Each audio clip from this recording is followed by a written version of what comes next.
morning, everyone. I've always wanted to be David Letterman or Johnny Carson, which is what it feels like being up here. And John, you're supposed to be the funny one between the two of us, I guess. I'll do my best. You'll do your best. Well, it's not fun times. It's actually quite serious times. And I thought that what I'd have you do for this audience here is to just give us a big picture assessment. You know, we have a prime minister who's saying this is a hinge moment for our country, that we can do more for ourselves than anybody can do against us. What do you see as the opportunity for Canada? Sure, and first of all, thank you for having me. It's great to be in Toronto. I left Calgary last night. It was -5 and snowing. And the opportunity to talk about something other than Strathcona Resources and MEG is you said something I welcome. You know, I'll speak largely to the energy industry because that's an industry that I know of, but I certainly think that the application is broader than that. But you know, when I kind of think about the Canadian energy industry and what we are and where we've been and where we're going, I think the opportunity is immense. So this is an industry that Canada competes on at a global scale. So we are the 4th largest producer of oil in the world. We produce over 5% of all the barrels produced in the world. And similarly on natural gas, we produce about 5% of global natural gas. The other thing I would suggest or I would say is that has a benefit for everybody in Canada. This is an industry that in 2024 contributed about $40 billion in taxes and royalties, and that goes directly into supporting the lifestyle and standard of living of all Canadians. And similarly, we invested about $50 billion in capital, which supports about 900,000 jobs in Canada. So on any scale, the Canadian oil and gas industry is on a global comparative with anybody, and certainly a large part of the Canadian economic and social fabric. And over and above that, I'd say that we have the 3rd largest resource in the world. So we've got an opportunity to be a long-term supplier, reliable supplier, economic supplier to global energy as it continues to grow. I think one of the things that a lot of Canadians don't understand is the demand for energy over the last 60 years has grown by 300%. And it's going to continue to grow going forward. And we as a country and we as a global partner are going to need all forms of energy going forward, whether it's solar, wind, natural gas, oil, coal, or the like. All forms of energy are going to be needed. Canada is a top 10 producer. It is probably the most stable jurisdiction producing the most responsible, reliable, and economic energy globally. Should be a big piece of that. So I think that's really our opportunity, Goldy. It's an industry that's growing. I think the rumors of its demise have been grossly overestimated. But we as a country have an opportunity to get behind this and move this forward. And I think that's what the world is looking for us to do. So what stands in the way? What is it that's holding us back? I think the long and short answer is it's us. And, I'll talk a little bit about this in a little bit more detail, but, Canada is undertaking an experiment as it relates to energy policy where there is no template as to what's been done before. We are trying to do something, that no other major energy producer has done, and that we're trying to really balance the need to grow the resource with the ability to get projects done, with the need to respect our environmental aspects of producing energy. And I think for the last 10 years, we've been, really focused on the environmental side to the detriment of building projects and growing our resource. And I think we have an opportunity now to rebalance this, and I think that there's a grand bargain to be had. And we've written letters to the Prime Minister Carney, and 97% 96 or 95 CEOs signed this letter most recently, where we do talk about the grand bargain and the ability to balance those three legs under the stool to the benefit of all Canadians in the global community. And I think the first thing that we have to realize is anytime we talk about balancing, it means there has to be compromise, and that there has to be a recognition that there are no silver bullets. There is only trade-offs. And we need to understand that, we need to respect that, and we need to kind of think about that. So when I think about those three legs under the stool, something I'd point about Canadian energy, when it comes to resource growth, it's been largely stifled over the last 10 years. When you look at the Canadian oil and gas industry, it continues to consolidate. We continue to see global players leave because their capital is better applied elsewhere. So we saw the European companies like Total, like BP, and to a lesser degree Shell leave. We've seen most of the American companies leave. And what we're really left with is a concentrated group of Canadian companies. But those companies have been placed in a position where they need to live within their cash flow. There is no incremental capital market capital that's coming in by and large. And there's very few startups. So what we've really seen is a hollowing out of the industry into kind of 5 or 6 big companies on the oil side, 2 or 3 or 4 large companies on the natural gas side. So the ability to continue to attract capital has been something that has been wanting for the last 10 years because of the focus on the environmental side. Similarly, when we look at major projects, Goldy, it's been really difficult over the last 10 years to get major projects done. So we've been in a world where there were 18 proposed LNG projects, all of which were shelved, none of which were done. And luckily, we had a second chance with the LNG Canada project, which is now up and running, to get one LNG project done in Canada. Over that same time frame, we had 3 pipeline projects be canceled that would have taken our product to world and global markets, as well as Eastern Canada. Even the TMX project that was done, was originally scheduled to be done by private enterprise, by Kinder Morgan.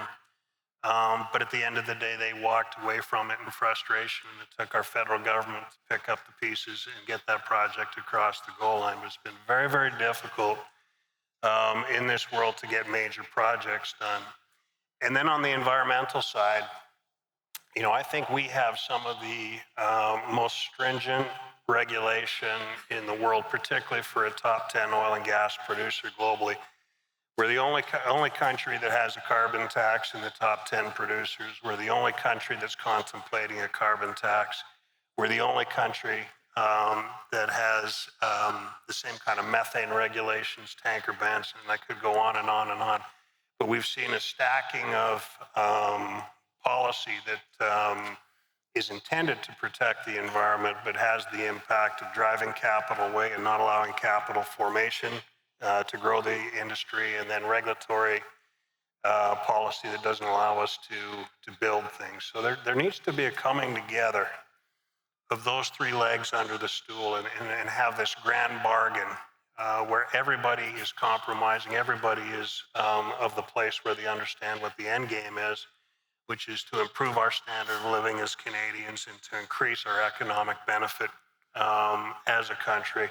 But it really does require us to get out of our own way. So I started answering your question with a very short answer and came away with a very long-winded Well, you've answered several of my questions now. So let me go at it with another thought here, which is there is a new leadership in Canada. Yeah. Fair to say he's well known to the business community, much more pragmatic in his approach, demonstrated that with this decision on carbon tax on the consumer side, which many would not have assumed he would have ever done. A lot has been said. Certainly Bill C-5 and its passage with the support of the opposition was intended to address some of the issues that you've raised. Are you saying that that's insufficient, that where we are is insufficient for companies like yours to make final investment decisions to deploy shareholder capital in Canada to build infrastructure? Yeah. I would say it's probably necessary, but insufficient. And one of the things we have to realize is that we didn't just arrive in this situation 6 months ago when Prime Minister Carney took office. This has been, a series of events and a series of policy decisions that have been made over, 10, 15 years that have got us into the place that we are today. So this is not going to be resolved overnight. We're not going to suddenly put in a projects office, which is going to lead to private capital immediately coming back into the sector and alleviating our problems as it relates to resource growth and getting projects done. One of the things that we've been really, really clear with Prime Minister Carney on, and I refer back to some of the letters that have been written to him and supported by a number of CEOs across Canada, is we have to have policy and regulatory reform. We have to recognize that we as a country and we as an industry, we have to compete globally for capital. And if we can't be in a world where we can compete effectively and we can bring private capital into Canada, we're not going to solve the problems that ail us today. So one of the issues, that I think anybody would see immediately with the projects office is this is an exercise where the federal government is picking and choosing which projects are going to be done.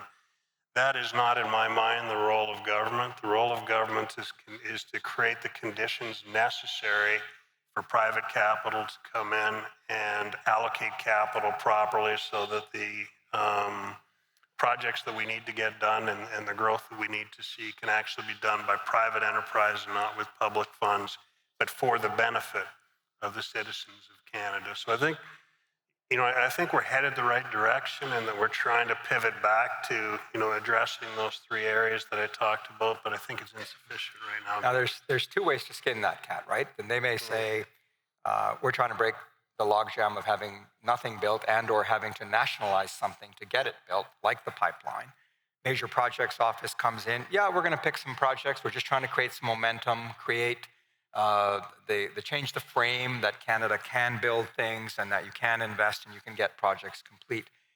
The other way is, of course, what you're saying, which is just create the conditions and get out of the way. Is there a risk that the approach that's being taken now, in fact, creates capital to form around the projects that have been identified and then not go into the other 150 projects that maybe the country still needs from an infrastructure perspective? No, I think that's right. If you kind of think about projects, they don't happen in isolation.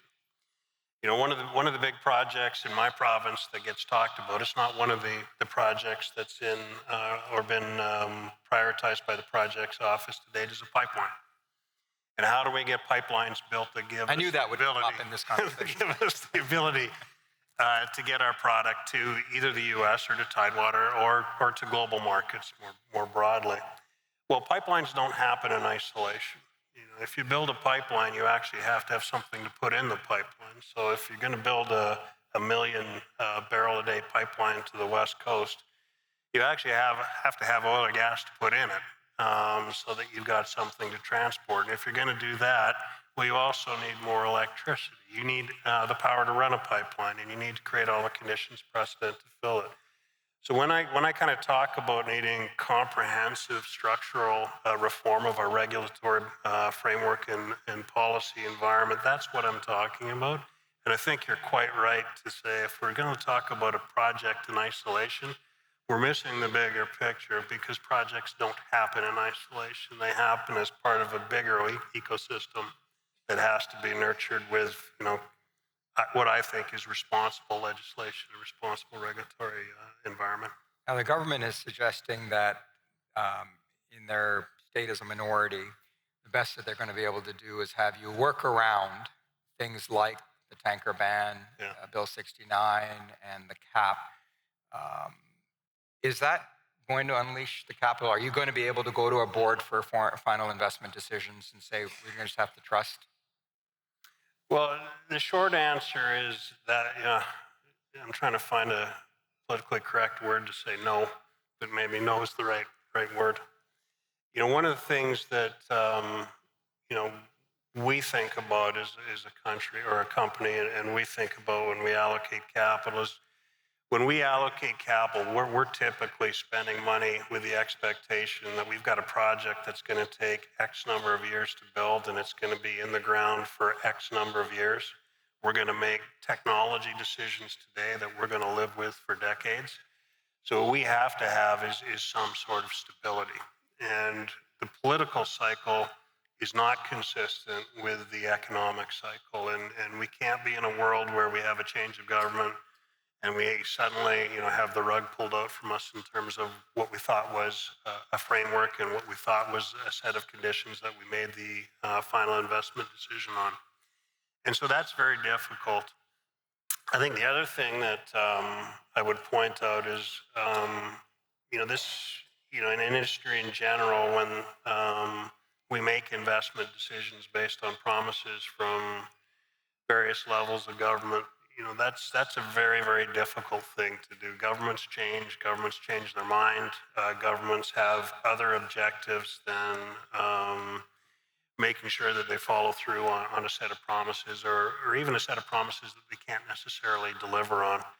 So when we think about, how we allocate capital, we don't just look at Canada. We look at the U.S. We've got operations in Asia. We've got operations, in other parts of the world.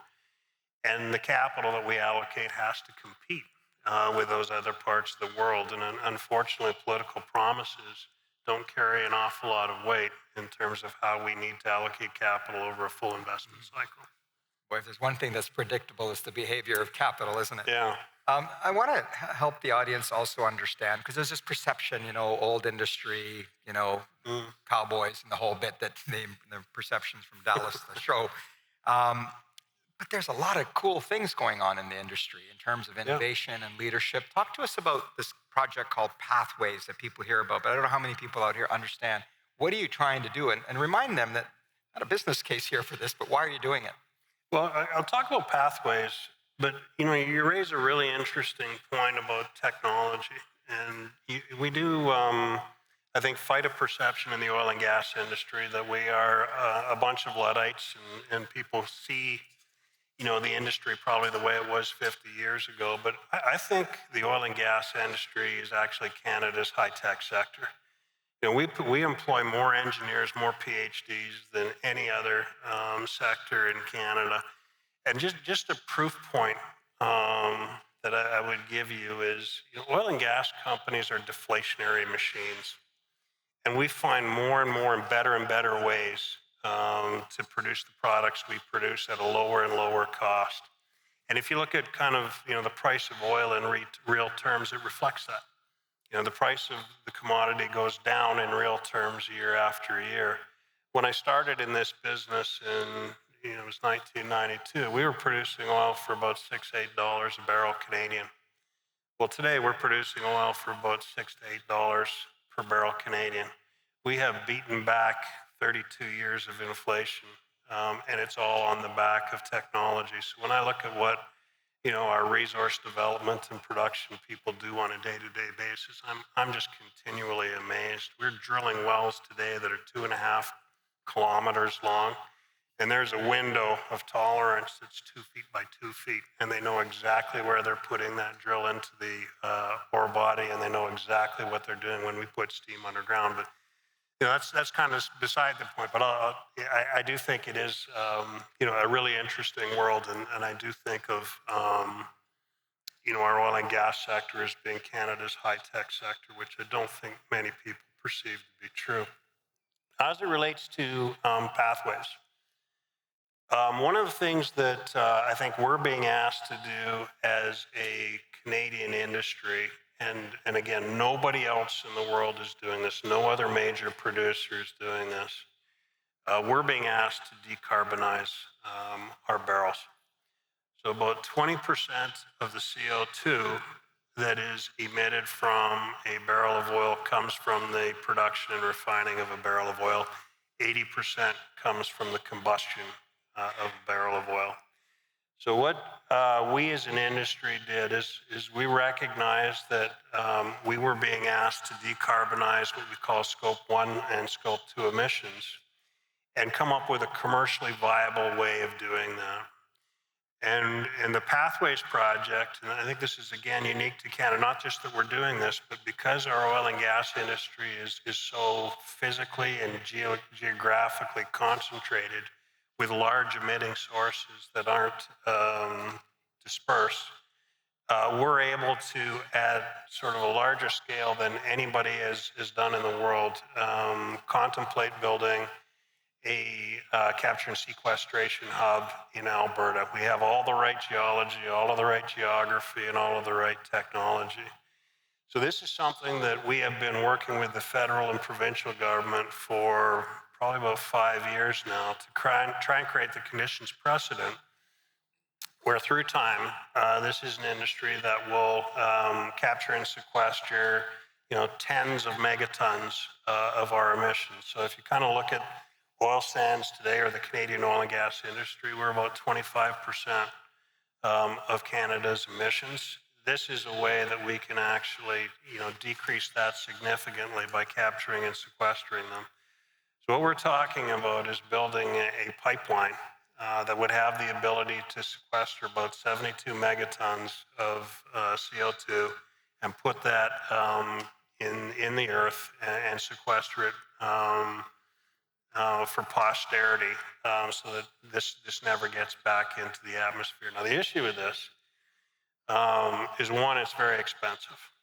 So building these projects, if you think about, 1 megaton, a rule of thumb is kind of $1.5 billion Canadian to build the infrastructure necessarily to capture and sequester this. And then you've got operating costs on top of this. And there is no revenue for this. No customer. There is no customer, there is no revenue. This is something that has only costs, both capital and operating costs. And what we have said as an industry is, between the 5 largest oil sand companies, we're 95% of oil sands production, which is about 3.5 million barrels a day of production.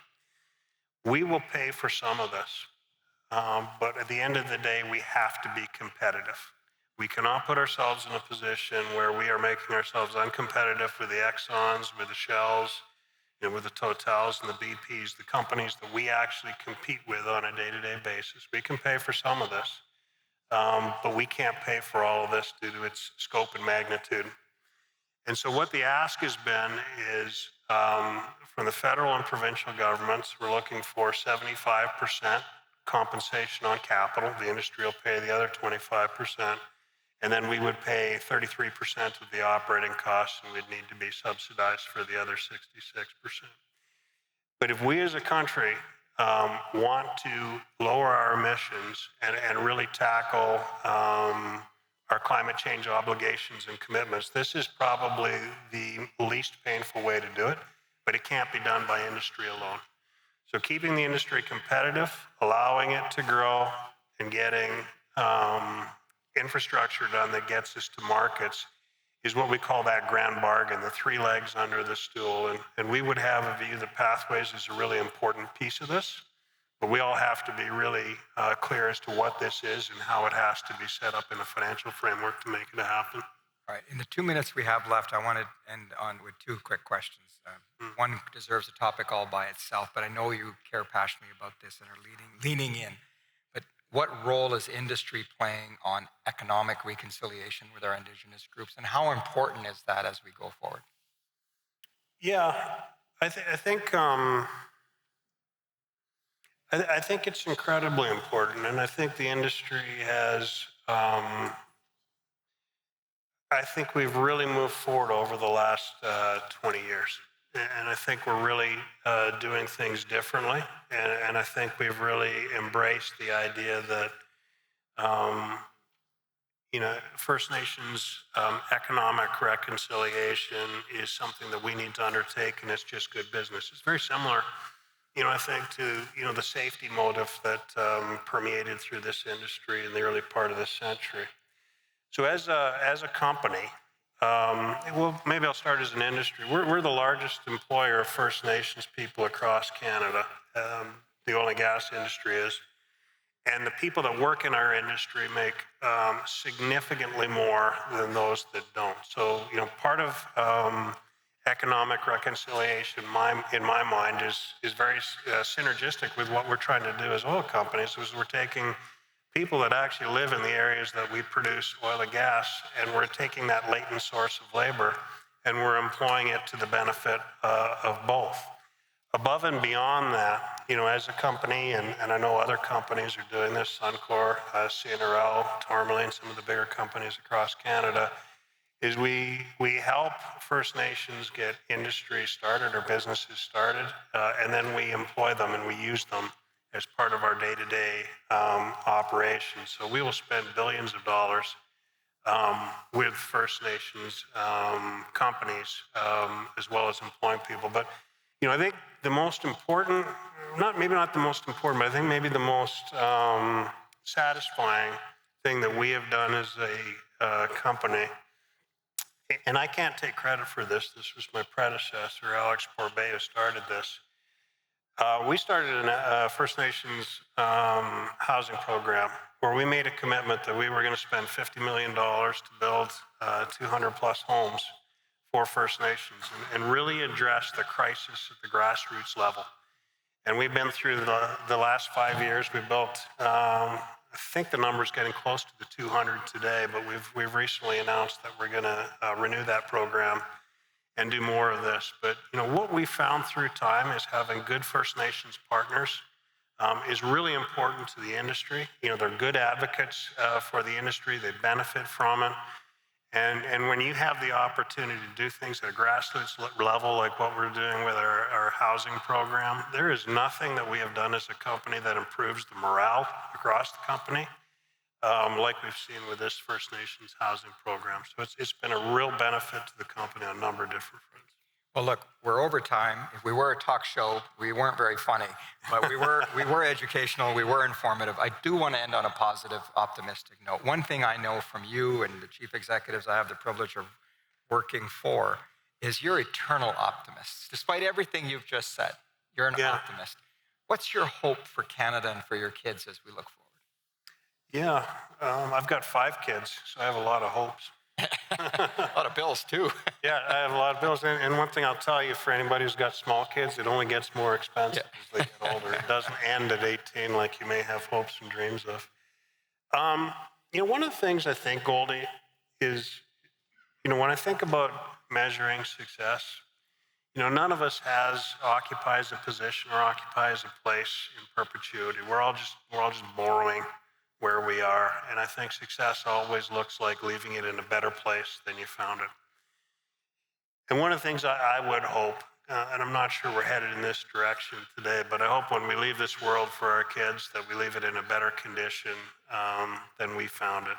When I think about myself at 19 years old, and I was thinking about what I wanted to do, the world was my oyster. And we didn't have 14% youth unemployment. We didn't have declining GDP. We didn't have an affordability crisis. I bought my first house with my wife for $82,000. But what I hope is that we can come together as a country and we can, really think about the way we want this world or our country to be left for our kids and how we're going to set them up for success. And how we're going to give them the values and structure that they can leave this country to their kids in a better condition than they found it. But if we can do that, in my mind, that's success, and that's my hope. What a great note to end on. Ladies and gentlemen, John McKenzie. Thank you. Thank you.